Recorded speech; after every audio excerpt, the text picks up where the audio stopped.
प्रणाम। कैसे हैं आप? बहुत बढ़िया। फोटो लो। एक फोटो लेंगे? हाँ हाँ, क्यों नहीं।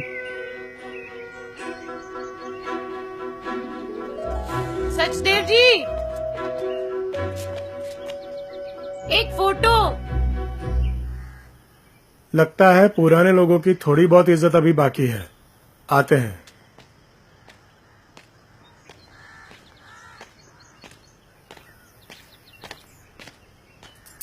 अमना एक अच्छा सा फोटो लेंगे?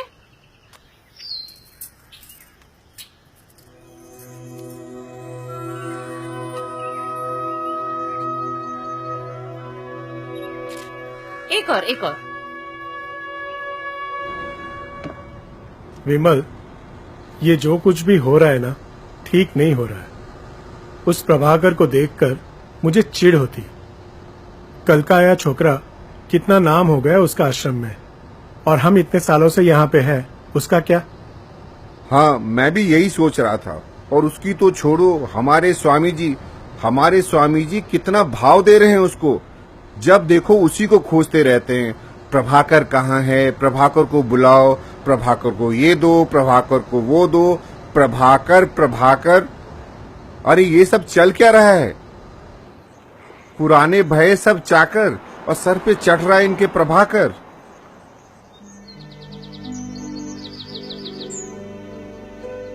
प्रभाकर कहाँ है? कल जो अतिथि आने वाले हैं उनके लिए सारी तैयारियां हो गईं। बुलाओ प्रभाकर को। स्वामी जी वो आ रहे हैं। आओ प्रभाकर, तुम्हारी ही बात हो रही थी। प्रणाम स्वामी जी। कल जो अतिथि आने वाले हैं उनके लिए सारी तैयारियां हो गईं? जी स्वामी जी, सारी तैयारियां हो चुकी हैं। बहुत बढ़िया। तुम्हें कोई भी काम देकर निश्चिंत हुआ जा सकता है।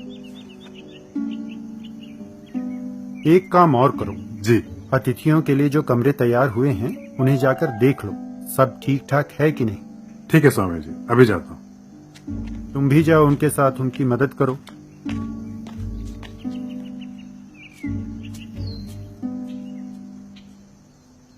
स्वामी जी, हमारे साथ ये अन्याय क्यों? अन्याय? कैसा अन्याय? जी स्वामी जी, अन्याय। हमें लग रहा है कि आप हमारे साथ पक्षपात कर रहे हैं। तुम थोड़ा विस्तार से और स्पष्ट बात करोगे? ठीक है स्वामी जी।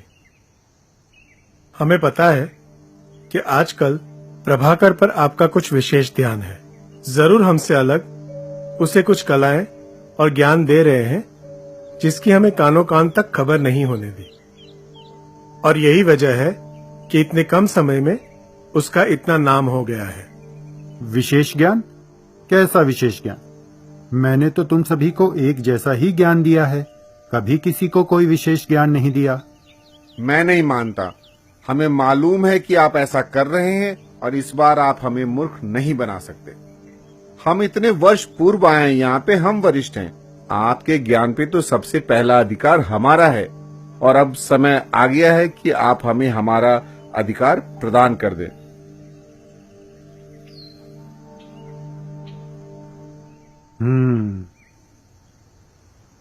तो तुम्हें विशेष ज्ञान चाहिए और अधिक आदर सम्मान चाहिए, तो ठीक है, मैं वैसा ही करूंगा। लेकिन मैं एक परीक्षा लेना चाहूंगा, और यदि तुम उस परीक्षा में उत्तीर्ण हो गए तो तुम्हें वो सब मिलेगा जो तुम चाहते हो। परीक्षा? कैसी परीक्षा स्वामी जी? बहुत आसान है। नदी के किनारे जो गांव है ना, जहां तुम अक्सर जाते हो, तुम में से कोई एक उस गांव में जाए और पूरे गांव में से एक अच्छा व्यक्ति ढूंढकर मेरे पास ले आए। समझ रहे हो ना? पूरे गांव में से केवल एक अच्छा व्यक्ति ढूंढकर लाना है।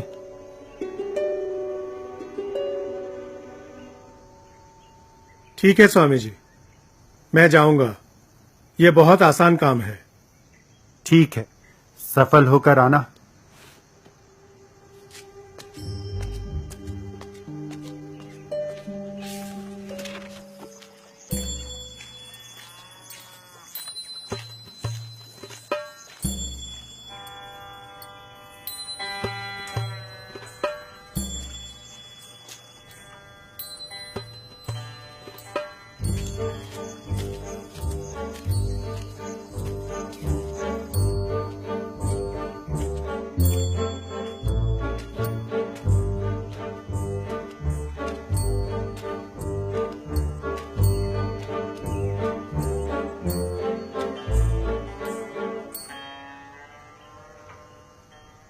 क्या हुआ सचदेव?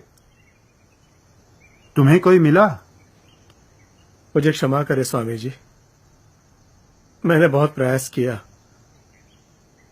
लेकिन लेकिन क्या सचदेव, बताओ तो सही। स्वामी जी, मैं जिससे भी मिला उसने अपने जीवन में कभी ना कोई बुरा काम जरूर किया, इसलिए मैं एक भी अच्छा व्यक्ति नहीं ला पाया। चलो ठीक है, कोई बात नहीं।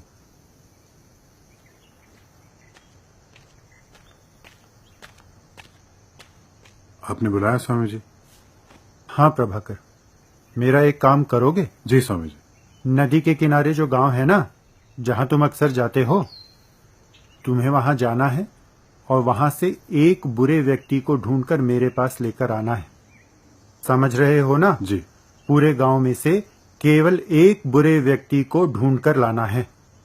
जी स्वामी जी।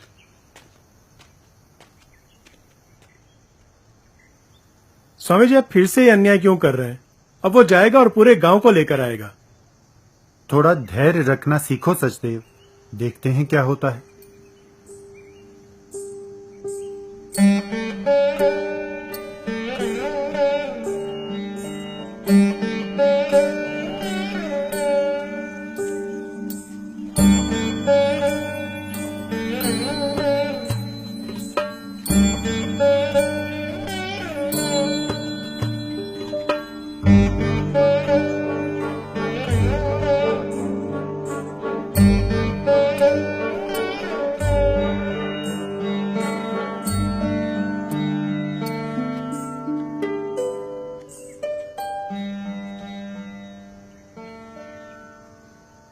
क्या हुआ प्रभाकर, बहुत विचलित दिख रहे हो?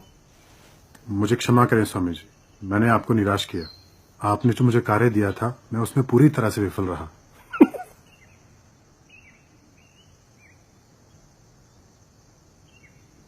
हुआ क्या, बताओ तो सही। स्वामी जी, आपने कहा था कि गांव से कोई बुरा व्यक्ति ढूंढ के लाना।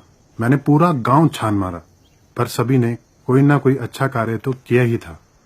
मुझे ऐसा कोई व्यक्ति मिला ही नहीं जिसने केवल कोई बुरा कार्य किया हो। सब में कोई ना कोई अच्छाई तो थी ही।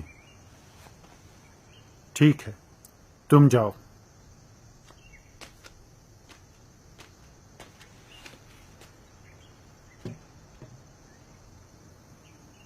कुछ समझ आ रहा है? तुम एक गांव में गए, तुम्हें वहां एक भी अच्छा व्यक्ति नहीं मिला, क्योंकि तुम्हें सब में कुछ ना कुछ बुरा दिखा। वह भी उसी गांव में गया, उसे एक भी बुरा व्यक्ति नहीं दिखा, क्योंकि उसे सब में कुछ ना कुछ अच्छा दिखा। अब एक बात ठीक से समझ लो, तुम सभी मुझे समान रूप से प्रिय हो। मैंने कभी किसी के साथ कोई भेदभाव नहीं किया, कभी किसी को कोई विशेष ज्ञान नहीं दिया। हमारा जीवन खिल उठता है जब हम सब ओर अच्छा देखने लगते हैं।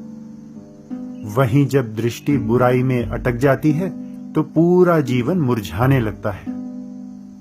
अब यह तुम्हारे विवेक पर निर्भर करता है कि तुम क्या देखते हो, अच्छा या बुरा।